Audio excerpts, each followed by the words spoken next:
But end of the day, you must keep moving. It means that you are moving, that you are doing something. Even you are doing wrong, and in doing wrong, you are learning something.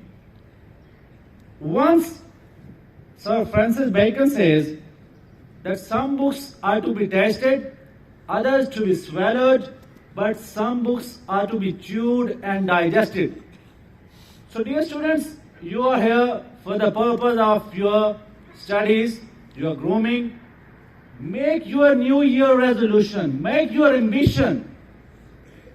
Even though you are failed and you are not able to get good grades in your previous classes, do it now. Not tonight, not today, but now. Now is the time to rethink, build yourself, and be courageous